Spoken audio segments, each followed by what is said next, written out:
Om Prapanna Parijataya Totra Vetraika Panaye Jnanamudraya Krishnaya Gita Mrutaduhe Namaha. Today we are starting a new series, a very important book, Srimad Bhagavad Gita with Shankaracharya's commentary. And today we'll have to tell a lot of introductory things, including about the shloka which I chanted now. The commonly chanted shloka before Gita Path is Vasudeva Sutam Devam Kamsa Chanura Mardanam Devaki Paramanandam Krishnam Vande Jagadgurum.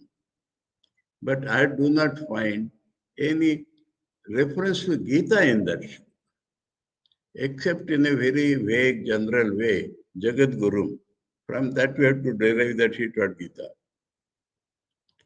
And it occurs in 9 shlokas called Gita Dhyanam. There are 9 shlokas. Traditionally, many people chant all 9 before starting Gita chanting. There are 9, traditional. But most of people suppose that they were composed by Sridhar Swami, who is another commentator on the Gita. He belongs to Shankara's line, but has a devotional mood. And so his commentary is full of devotion and a little shorter than Shankara's detailed commentary. And he seems to have composed 9 shlokas dealing with Vyasdev, Bhagavan Shri Krishna, Gita, the Mahabharata war, like that. And in that, many people in our ashramas also, and in many places also, they chant the first shloka, Parthaya Pratibodhitam Bhagavata Narayane Swayam Vyasena Gratita Purana Munina Madhe Mahabharatam Advaita Amrita Varshinim Bhagavatim Ambatvam Anusandadami Bhagavad Gita Bhavadveshinim Advaita Amrita Varshinim. Word I have forgotten. And they chant this. And then afterwards,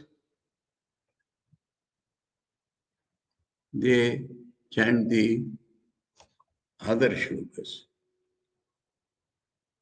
This Vasudeva Sutam. But in those 9 shlokas, first is Parthaya, 5th shloka is Vasudeva Sutam. Now, 3rd shloka in that 9 shlokas is the shloka which I chanted now. I had asked the Advaita Ashrama people to put it up here, and he had said, yes, put up. I do not know what happened. Anyway, so now I will have to explain the meaning of that shloka first. Prapanna Parijataya. Parijat is the name of the legendary Kalpa Vruksha of the heaven, which is even on the earth. And if anybody, known or unknown, sits below that Parijata tree, whatever desire or whatever thought comes in his mind becomes fulfilled immediately. Now, Bhagavan is not going to fulfill anybody's wish because even bad thoughts come. Sri Ramakrishna has told a story about Kalpavriksha. A man sat and he thought that if a bed comes, then bed came. If a woman comes to massage my feet, woman came. Then the thought came, if tiger comes, then tiger came and devoured him. So that type of Parijata here in Bhagwan is not there. Prapanna parijataya. Prapanna means surrender. Those who have surrendered to Bhagwan, what will be their wish? Their wish will be connected with God realization only. What they will want from Bhagwan when they are surrendered, they will not want this or that.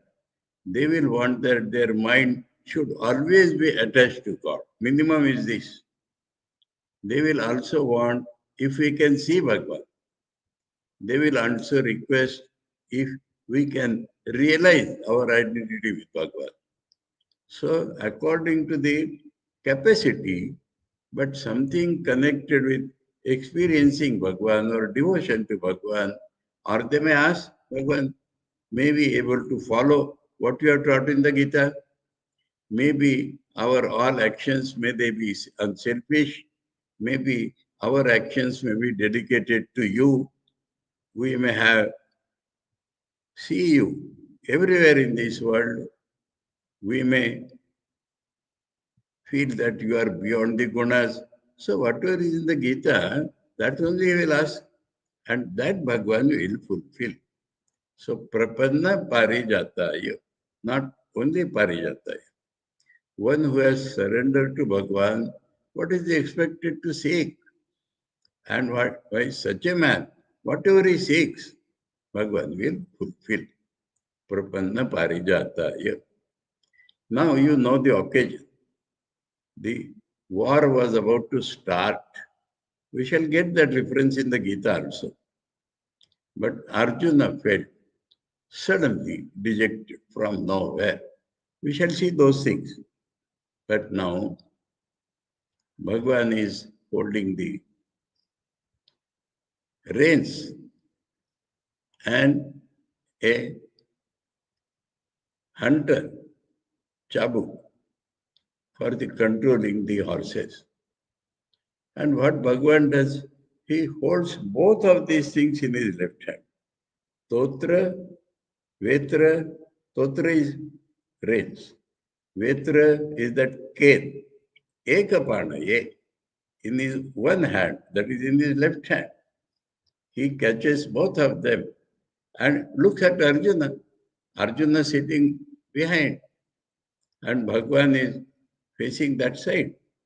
But when Arjuna says, I will not be able to fight, Bhagwan looks at him and Jnana Mudraya Krishnaya, that is very important. His mudra, his pose, shows that he is full of real knowledge now. Knowledge does not mean worldly knowledge. No, not at all. It is not counted as knowledge, it is ignorance. Knowledge means realization of the reality. And how to realize it, that is the main thing. You have to work in the world, you have to work in the world, but with the aim of realizing the knowledge. And that pose is something very special. What is that pose?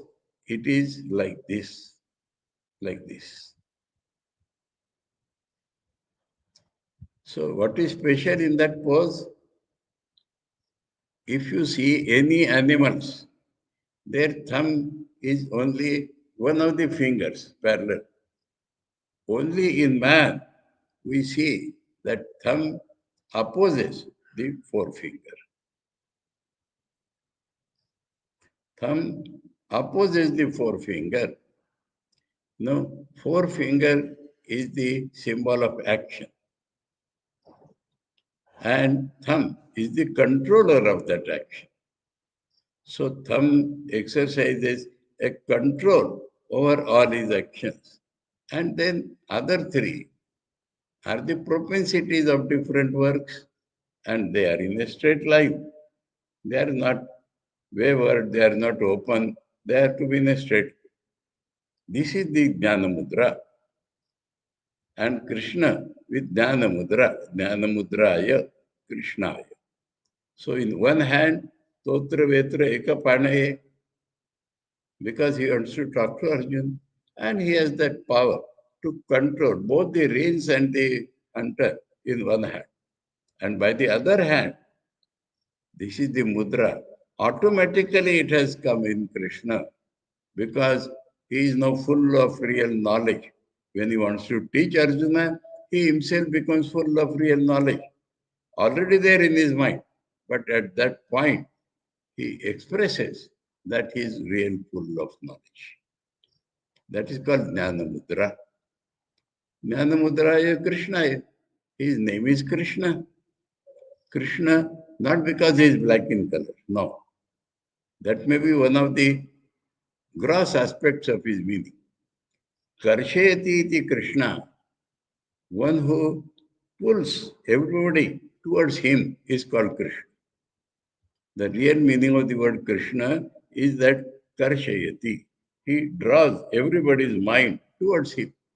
When he is present, when he talks, when he is amongst men, all the minds are drawn towards him. Even the enemies, all the minds will be drawn towards him. That is Krishna. Then, Gita Amrita Duhe Namaha. Gita is Amrita. What is Gita? That also we shall see. Bhagavad Gita. We will deal with that name. We are just discussing the shloka. So, Gita is nectar, Amrita. Duhe. Duhe means like milk. It draws. Nama. I have gone down to him. I want to receive knowledge from him. So I bow down to him. Unless the ego is put down, knowledge will not come to us. So this is the shloka with full meaning. Now, this Gita Amrita Duhe is expressed in the next shloka, fourth shloka. Sarvopanishado gavo dogdha gopala nandana partho vatsa sudhir bhokta dugdham gita amritam mahat. All the Upanishads are like cows. The milkman is the Gopalananda, Bhagavan born as man, as the son of a cowherd, giving happiness to the cowherds. And for whom? Partho Vatsa. So Partha means Arjun. Pritha Putra Partha Arjun. Now he is the calf of that cow, for whom the milk comes in the cow. But it is taken by so many people. So, Partho Vatsa Sudhir Bhokta. Those who have good minds are the people who will drink that milk. The milk will be available to the people who are good-minded people. And what is that milk? In the form of nectar of the Gita. So that is the nectar meant in the third shloka, Gita Amrita Duhe Namah. So that is why this shloka has been chosen for the opening verse of these discourses. Now,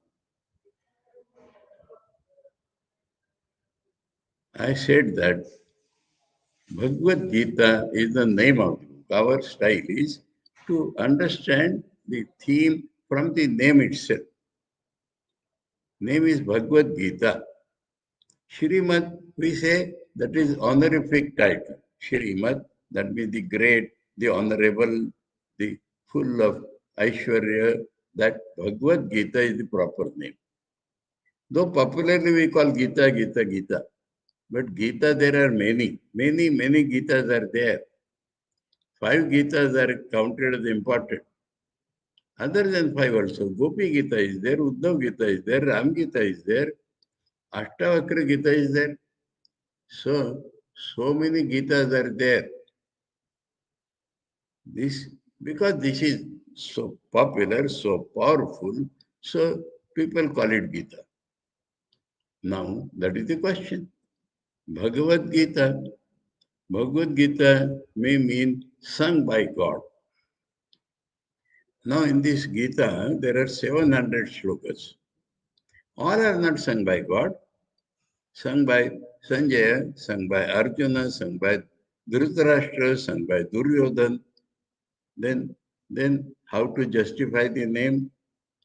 But Bhagavad Gita will also mean about God, about God, about the divine. You know, a beautiful translation done by Sir Edwin Arnold, and he has called the song celestial. So celestial song, Bhagavad Gita. Now let me discuss why it is Gita.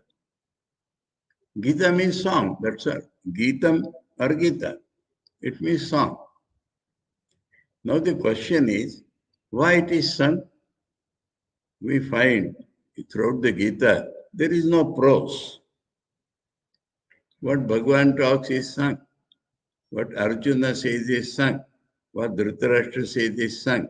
Why it is sung? Important point. And Bhagavan himself has told about all the Vedas, Vedanta special. In the 13th chapter of the Gita, there is a shloka. Rishibhir Bahuda Gitam Chando Vir Vividai Pruthak Brahma Sutra Padaishchaiva Hetu Madvir Vinishchite. Let us think of this whole shloka to understand Gita. Now, song and prose. Can you understand the difference? Song comes from the heart, full of feeling. Prose comes from the brain. So it is not only feeling, but experiential knowledge is called Gita. Now, when such a knowledge is transmitted to some fit disciple, then it really comes as a song. Heart to heart talk. Song means heart to heart talk. And so, Bhagavan says about in 13th chapter, Bhagavan is telling, I'm not telling you something independent or new. No. I'm telling you that truth which has already been sung by the sages. Rishivi, Bauddha, Gitam, men of experience have sung it in various ways. Now they are not sung by emotion. Chando Vir Vividai Pruthak. In different Vedas, in different meters, differently they are sung in different Vedas. Brahma Sutra Padai, it does not refer to the Brahma Sutras as we know. No, because those Brahma Sutras was composed much after Gita. So Brahma Sutra Pada means the words like aphorisms telling about Brahman, the absolute reality. Brahma Sutra Padai. Hetu Medbi. So they are not emotional. They are full of reason. Whatever the rishis have talked in the Vedas is full of reason. Vinishchitai. And there is a guarantee. There is a certainty. Nothing vague there. Same thing we'll find in the Gita. Actually, it's an important point. Many people wrongly think that science is an exact science, physical science. And this religion and philosophy and talk about God is very vague. Nobody knows what is their real nature. But that is not true at all. Science has been found to become statistical. It may or may not happen. In the medical science, if a medicine cures 80% of the patient, it is said it is that medicine. No. In Gita, we are not dealing with what people do. Our own mind, we are struggling with our own mind. And sure, if you behave like this, you surely win the race. Every 4 or 5 shlokas afterwards, one shloka comes as guarantee. So, that is the nature of this Bhagavad Gita. As per the Vedanta, this is the nature of the Vedanta, and Gita is a part of that Vedanta itself. Now, to understand little more, let us shift to what is called colloquial. At the end of every chapter of the Gita, we chant a certain words. Let us think of them. They will tell more about the Gita. Iti Srimad Bhagavad Gita Su plural. That means every chapter of the Gita is a song. Every shloka of the Gita is a song. Upanishatsu. Many Upanishads. Upanishatsu. That means same thing. Every chapter is an Upanishad. Now we must think at this point, what is an Upanishad? Because Gita is an Upanishad. It is told at the end of every chapter. Srimad Bhagavad Gita Su Upanishatsu. So what are these Upanishads? We already said Upanishads are the cows and Gita is the milk nectar. What is this Upanishad? The word consists of Upanishat. The Sat is not Sachidananda. Sat is a verb. And this verb, the meaning of this verb is not in the book. Meaning of this word is the knowledge. Sat is that knowledge. And what knowledge? Our knowledge is wrong knowledge always. Our indriyas cheat us. Our mind cheats us. We are not getting real knowledge through mind and indriyas. Whose knowledge is real? The Rishi's knowledge is real. And if we get illumined by the Rishi's knowledge, if our knowledge, consciousness, knowledge means consciousness. What is our basic consciousness about ourselves and the world? I am a living being. I am the subject and the world is full of objects. I am a subject living amongst the world full of objects. Please test and check, find out. Is this not the fundamental of all our knowledges? I eat, I see, I drink, I go, I run. Does it not say that I am the subject and the world is full of objects? Now that knowledge does not stand the test of truth. We shall discuss that as we go on, but that does not stand the test. Who am I? Am I the body, changing every moment? Am I the mind, waxing and waning every moment? Not only that, but this I shifts. Sometimes I am the body, sometimes my body. I am the mind, sometimes my mind. So this I has no basis. So this subject is wrong. And the objects, they are changing every moment. So this knowledge is basically wrong. Now, let us see Rishi's knowledge, Bhagavan Shri Krishna's knowledge. In the 13th chapter of the Gita, Bhagavan has said that knowledge, that there is only one reality throughout the world. One reality. It is like many fields are there. My body, my I consciousness is a field given for us to cultivate. What work we do here, we reap the fruits thereof. So this body is compared with a field of the farmer. And who is the person who knows this field? I do not. I don't know anything about my body. Physiologically, you cannot know. But the whole function of the body or my mind, physiology cannot show you the mind. Some brain, nerves, that will not show the mind. So, who is aware of this is called the Kshetrajna, one who knows his field. And in the 13th chapter, Bhagavan says, I am alone the Kshetrajna of all the fields. Very important point of knowledge. My body, my personality is a field. Your personality is a field. And the farmer who cultivates this, or the person who really knows means just I observe you, head to foot. Like that, am I able to observe myself head to foot, my thoughts head to foot? So it is the Bhagavan who knows all the fields from head to foot completely. So that is called Rishi's knowledge. The Rishi sees that I is not real. There is one reality, and it appears as I in different people. So that knowledge, if we get that knowledge, how? Upa and Ni. The meaning of Sat is it three meanings. It destroys, that knowledge destroys ignorance.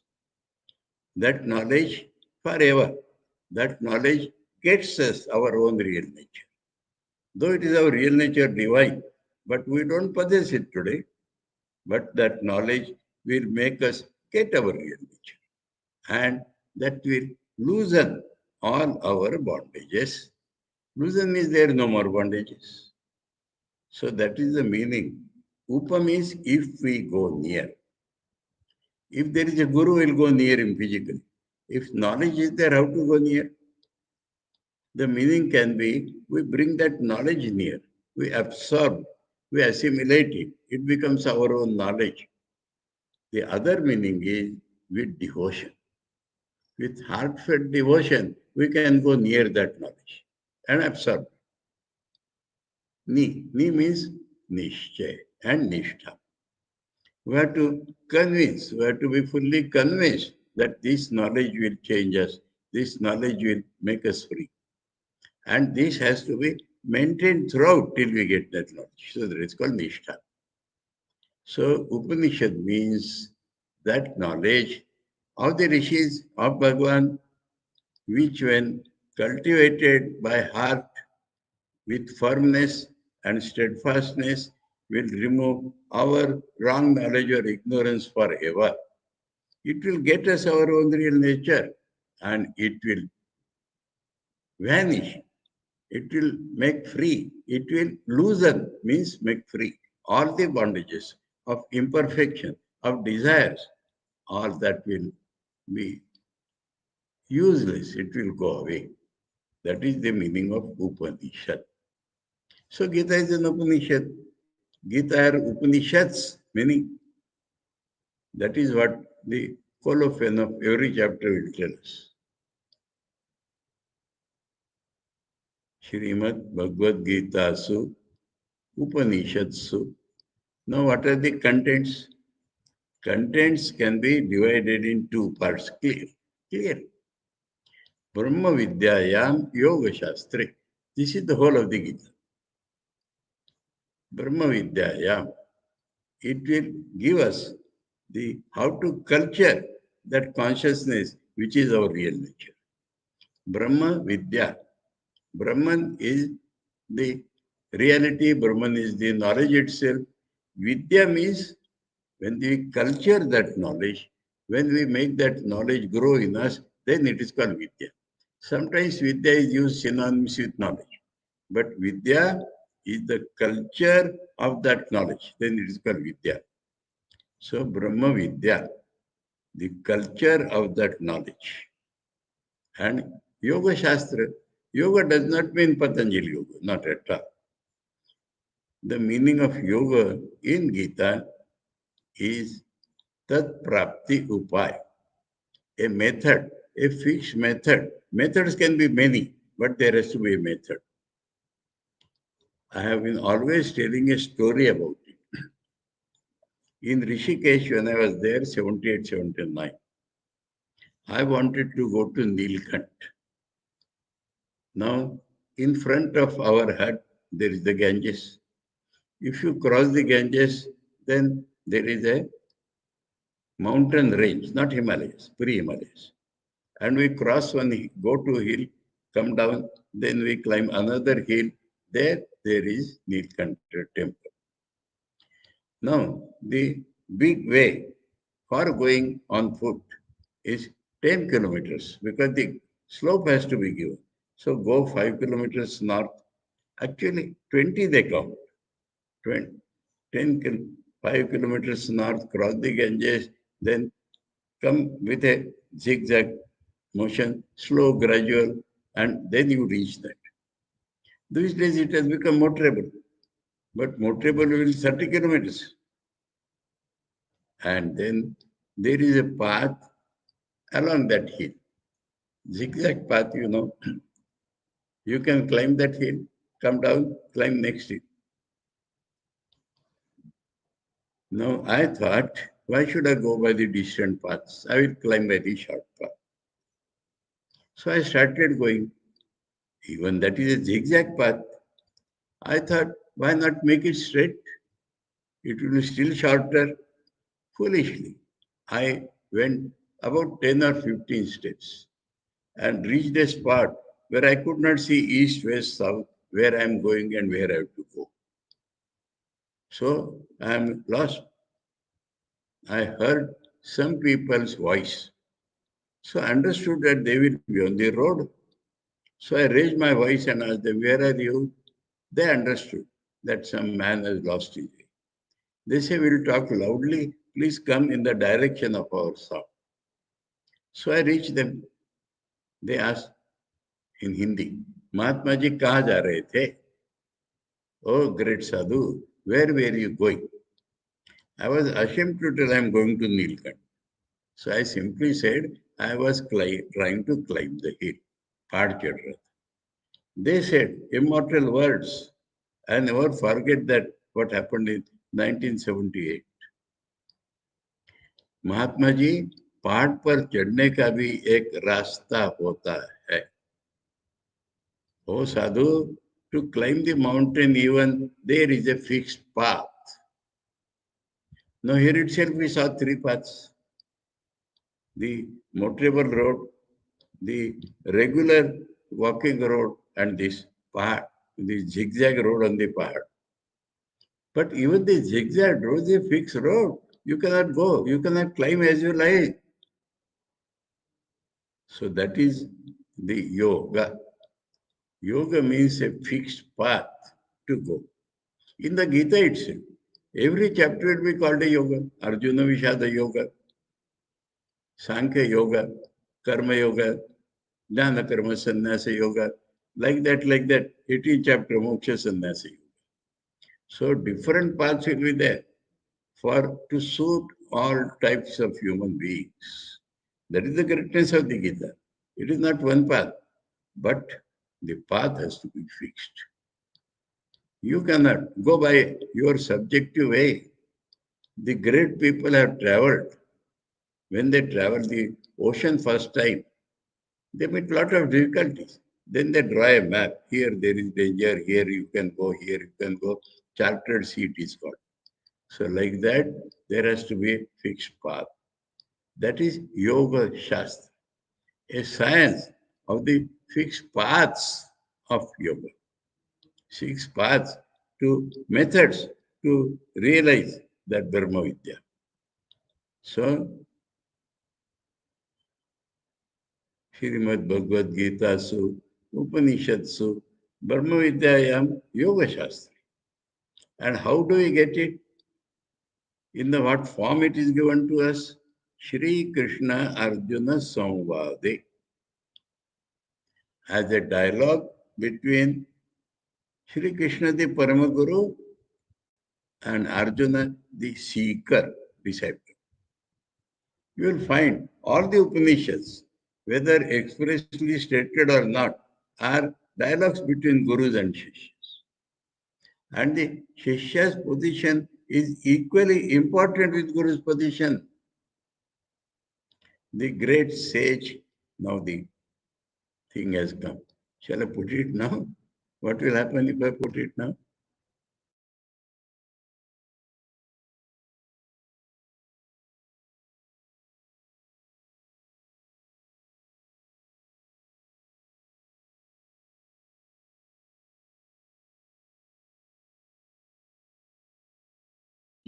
Swami Pitambarananda. So that is the opening it has got. Okay. So that is the thing. Upanishads. Shri Krishna Arjuna Samvadi. So the great sage Gyaneshwar Maharaj in Maharashtra has told, for whom is the Gita? Is the next question. Generally people ask, is it for the common man? Is it for the common man? If the common, we are all common. But if the common man wants to remain as common man, then what does Gita do it for? We may be common. The man may be common. But if he wants to become uncommon, if the man is common, but he wants to go beyond this world, if the man is common, but he wants to be perfect, then Gita is for him. So Gita is for all of those who may be common, but they want to go beyond. Dhaneshwar Maharaj has expressed it beautifully on Sri Krishna Arjuna Samvadi. He says Gita is for all, like a feast where nectar is being served by Bhagavan himself. Now, in Rishikesh or in Uttarakhand, when sadhus are invited for feast, they are given invitation cards. And no, other people should not come except that invitees because they are fixed number. So one sadhu sits at the gate. He's called the Kotwal. And he checks whether you have the coupon, go in. So Dhaneshwar Maharaj said, when you go in, you will see Arjuna is already sitting there. If you think you are fit to sit in the line with Arjuna, you go. There is no other restriction. Je Arjuna chi pati parisanaya yogya hoti ti krupa kuruni santi avadhana dyavi.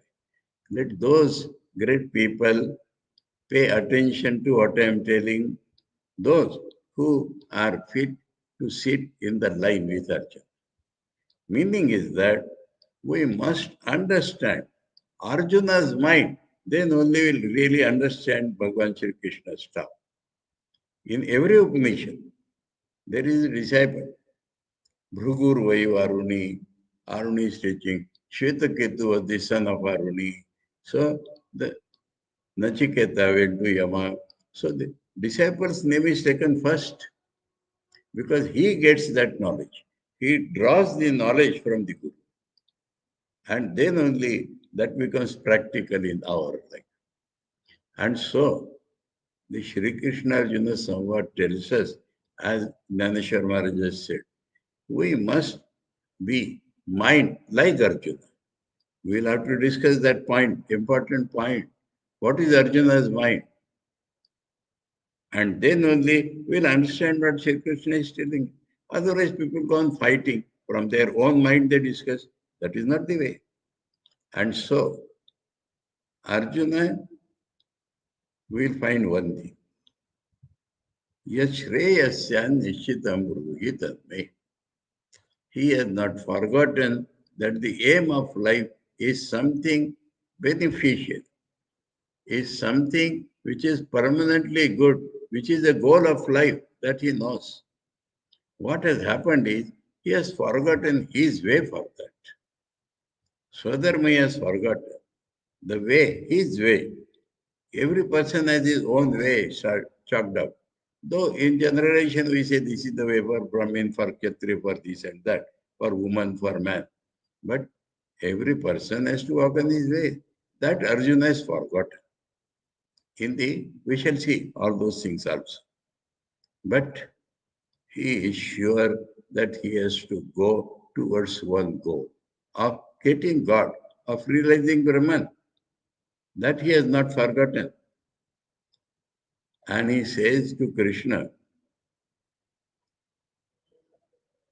he knows that Krishna is Bhagavan, but he makes Krishna as his guru. Shishyasteham shadimam tam prapannam. I have become your disciple. Please teach me. I have surrendered to you. Please teach me. Then Krishna starts teaching him. So we must understand that we have to make Bhagavan as our guide, Bhagavan as our teacher.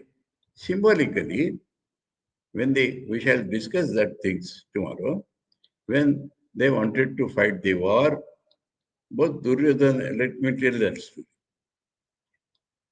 there were two parties, the Kaurava party, the Pandava party. Now, in those days, the rule was whose right and justice war will decide. So, if anybody is approached, he cannot say no to support them, especially their own relatives and all that. Now, Bhagwan is the blood relation with both Arjuna and Duryodhana. Duryodhana enters Bhagwan's chamber first, and arrogant he was. Bhagwan is like sleeping. He sits near the head of Bhagwan. Next is Arjuna enters, and he is always humble, so he sits at the foot of Bhagwan. Bhagwan opens his eyes. As he opens, he sees Arjuna first. So, how have you come, Arjuna? Why you have come? Duryodhana says, I have come, I have come. All right, what you want, both of you want? We want that you should support us in war. Bhagwan says, I have decided not to fight. I will not hold a weapon. That I have already decided.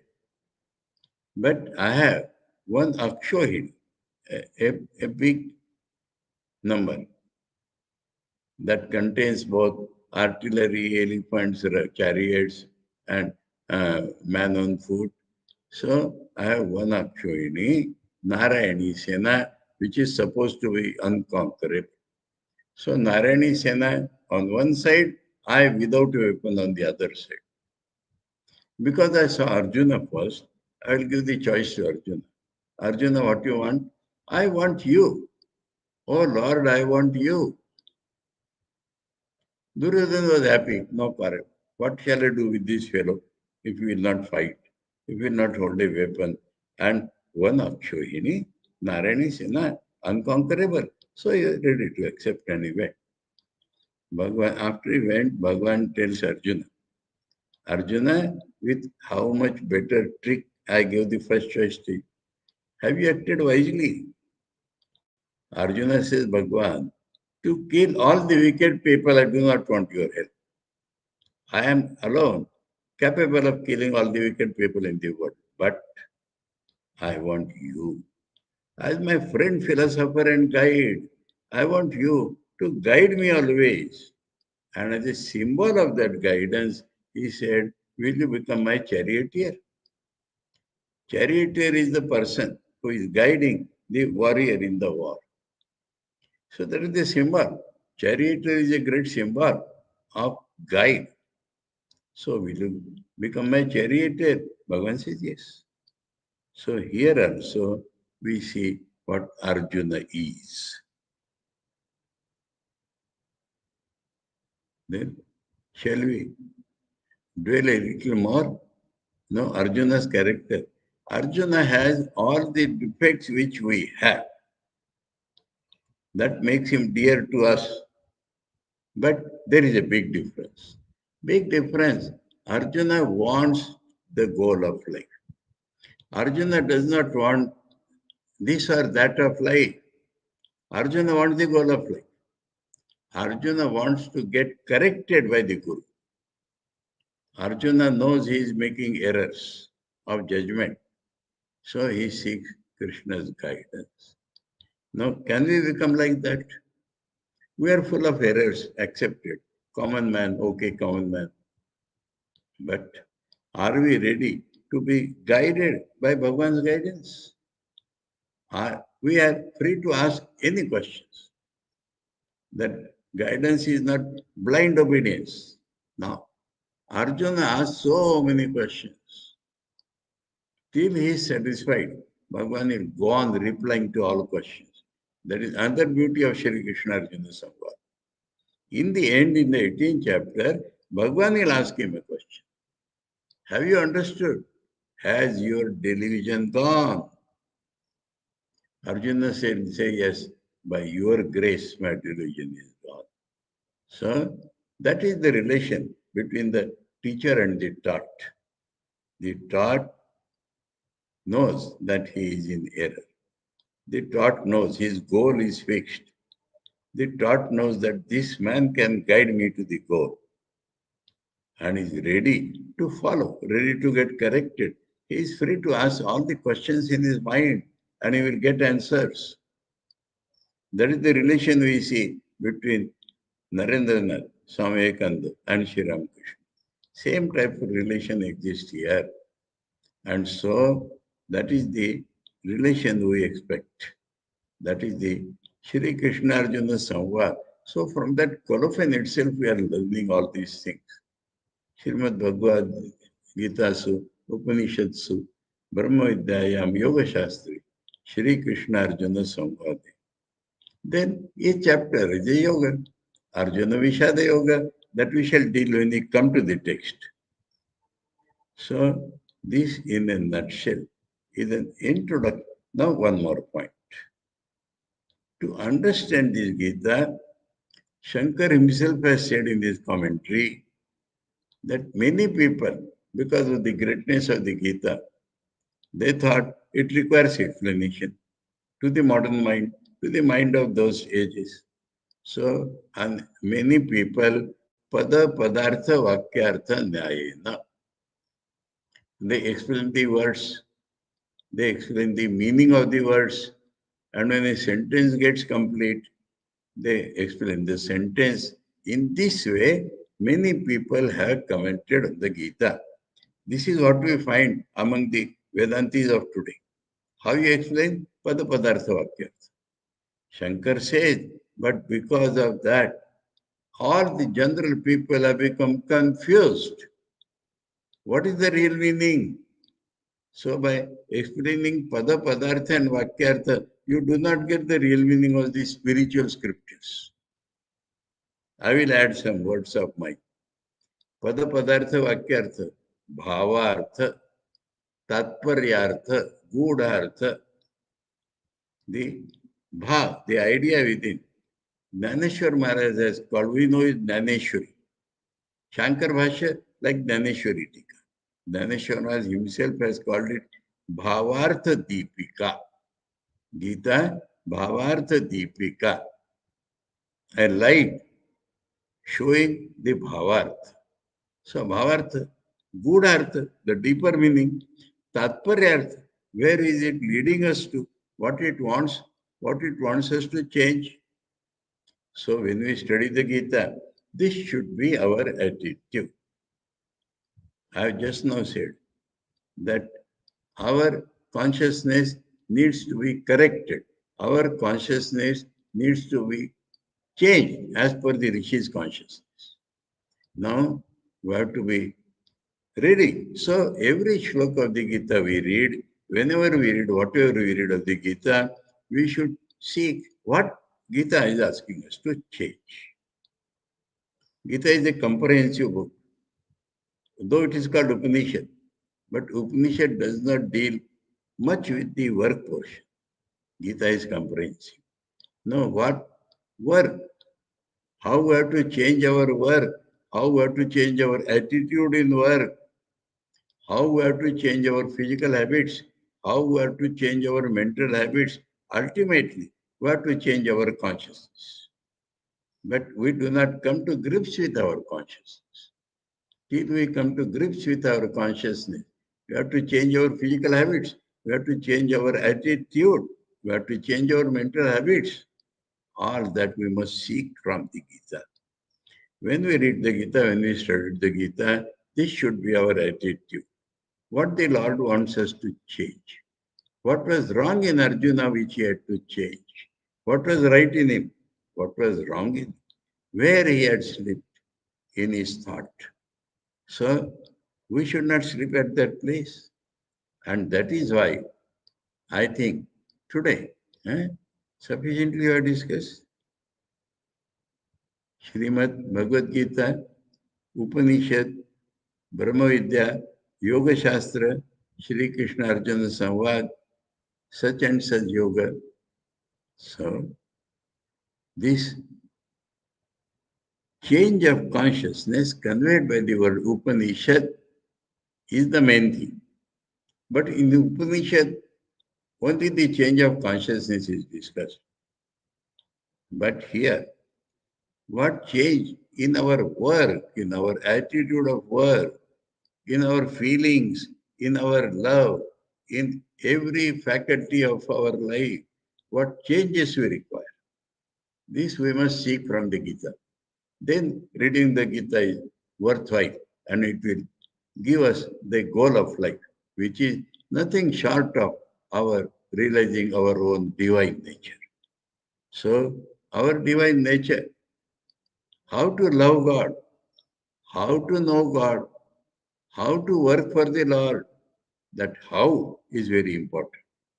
So, tomorrow we may discuss a little what is technically called the Anubandha Chatushtaya. Shankara has discussed it, but we may discuss it tomorrow. And we may tell some more stories about Arjuna to understand Arjuna. Because without understanding Arjuna, without bringing our mind to Arjuna's mind, we cannot understand what Bhagavan is telling us. So, with these, I repeat the shloka. And I requested the Advaita people to put the shloka before you, but you will find it. It is the third shloka in any good translation, Sridhari Tika, not in the Shankar Bhashya. Shankar Bhashya will not give that. But other editions of Gita will give you Gita Dhyanam. And the Vasudeva Sitam is the fifth shloka in that, 9 shlokas. And the third shloka is this Prapanna Parijataya. So with this, I think we'll put everything else tomorrow. Today, we have discussed the shloka and the entry, and then what the Gita is meant for, and how to approach the Gita, how, like Arjuna, we have to drink that milk, which is meant for all good-minded people. So, common man has the entry, but he will not remain calm. I will tell one small story in this. That means there are 3 types of gurus in the world. If you go to a guru, please, you know what I am. Please accept me. The rigid guru will say, no, no, no. You correct yourself and then come to me. There is another guru. Please take me. Yes, you come. You come as you are, and I will not change you. You will remain as you are. I will remain as I am, and you only give dakshina to me. That's all. But there is a third type of guru. Yes, I know what you are. I accept you as you are, but remember, I shall not allow you to remain what you are. I accept as you are. How can I otherwise? I have to accept. But I accept responsibility. But I will not allow you to remain what you are. For this, are you ready?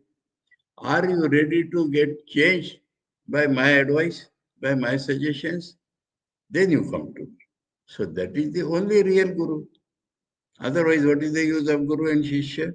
So that should be our attitude, and we'll follow Arjuna in that attitude. So I think enough for today. Huh? Om Prapanna, please write down. Or tomorrow I'll ask the Advaita people to write down. Om, or find out in Gita Dhyanam, 3rd shloka. Om Prapanna Parijataya Totra Vetra Ekapanaye Jnanamudraya Krishnaya Gita-mrita Duhe Namaha. Om Shanti Shanti Shanti Hari Om Tat Sat Shri Ramakrishna Arpanam. Prapanna Parijataya Totra Vetraikapanaye Jnanamudraya Krishnaya Gita-mrita Duhe Namaha.